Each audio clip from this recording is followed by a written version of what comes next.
Fulham 2, Chelsea 3. What a great game of football. A 5-goal thriller. And I was a neutral watching this game. I didn't have a horse in this race. So whichever team won, it didn't really matter to me. But as a neutral, I think this was one of the best games that you could have seen this weekend. Chelsea looked very dominant from minute 1 to 90. Obviously, they scored a goal within 30 seconds. And after that, whenever they had the ball, they looked like a team that wanted to score goals and not just sit back and defend. And I wanted to see what a Xabi Alonso team will look like on the pitch and what an Arbeloa team will look like on the pitch, because I don't follow much of La Liga, neither the Bundesliga, so I really don't know what type of football Xabi Alonso played last season and what type of football Arbeloa played last season. And same goes to Xabi Alonso during his days in Bayer Leverkusen. And coming into this game, just looking at the two squads on paper, there's a big difference in quality of players. Whereas Chelsea had players like Palmer, Maud, Rogers, João Pedro, Reece James. Whereas Fulham have players, but comparing them to Chelsea players, there's a good drop-off in quality. So I was expecting a kind of a walk in the park for Chelsea, maybe a 3-0, maybe a 3-1, or just a dominant display from Chelsea. But Fulham kind of surprised me in a good way, because even though Chelsea has a quality squad in paper, yesterday, I'll get into it. Yesterday, their attack was one of the best in the league. I think Palmer had a great game. Each time Palmer had the ball, it almost looked like nobody can get the ball off him. Same goes to João Pedro. Whenever he had the ball in the box, he looked very, very threatening player. And you could see when he took his first goal, there was a chance in the first half as well, where it almost looked like a goal but missed by a few inches. And I think the midfield as well had an alright game compared to Fulham midfield, had better than Fulham's midfield, so had a really good game. Lavia, fine, an alright game. Reece James definitely tried shooting the ball in the first half, obviously from the spill from the keeper or a missed pass from midfield, took his chance. And I think one of his major red flags in this team is their defense, because all the Fulham goals came from the mistakes done from the Chelsea defenders, because Josh King had, obviously, if you haven't seen the first goal, Josh King just took the ball and just shot. I think if the Chelsea defenders are a bit more aware of what's going on, could have easily closed it down. And Robert Sanchez, I think Chelsea needs to find a keeper. There's still 8 days in the transfer window. You can still buy a keeper, because this man single-handedly costed Chelsea, because the first goal shouldn't have gone in. It was any Premier League keeper could have saved it. And the second goal, is also you could have saved it. And obviously, Sanchez had that kind of a big, mistake into the first half, where he waited to pass the ball and ultimately let the ball go and cross the line for a corner. He was doing things that were kind of very, you could just look at him and say, what's going on in your head? So, I have my notes. Let's get into it. Obviously, I talked about the first goal, where Fulham's defense were sleeping in the first goal.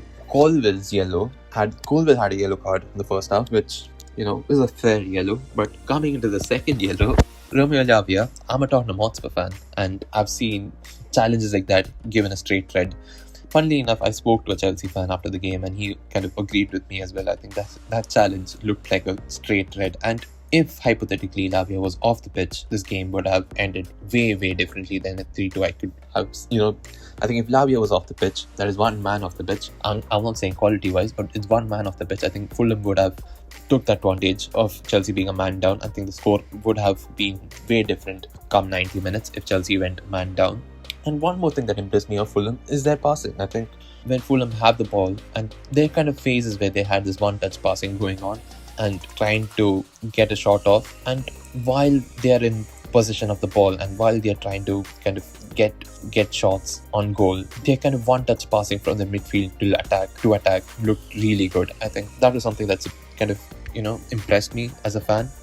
And Chelsea's defense, talking about Chelsea defense again in my notes, their defense looked looked more impressive while counter-attacking than defending. Obviously, Lecqua had an assist in I think it is for the second goal. He looked really, that kind of run and that kind of cut back and passing, he looked like a midfielder. And Acheampong as well. Acheampong had his moments in the second half. Colwill as well, fine, had an alright game. I wouldn't say he was one of the best defenders. best defenders for Chelsea. I think Lacroix was arguably the best defender out of the three defenders, even though I think it's for the second goal he could have done better. And yeah, I think Chelsea, the reason why I'm talking about their defense, because off the ball, they looked, they're setting up that kind of a backline as a 5-man defense and still letting in a goal after having 5 people sit back is kind of a red flag for me. I thought if you have 5-man, if you have 5 people on your backline, you can easily kind of shut down goals. And the first goal of Fulham, it is anyone, if you had some kind of awareness of what he's about to do, you could have done it. You could have kind of avoided it. But even if the defense couldn't avoid it, I think Robert Sanchez could have definitely saved it. And I don't know how it got in. And coming into the second half, Joao Pedro, kind of his positional awareness for the third goal was absolutely kind of incredible, because he kind of stayed on side for the second goal. It could have been offside if any Premier League striker or anyone.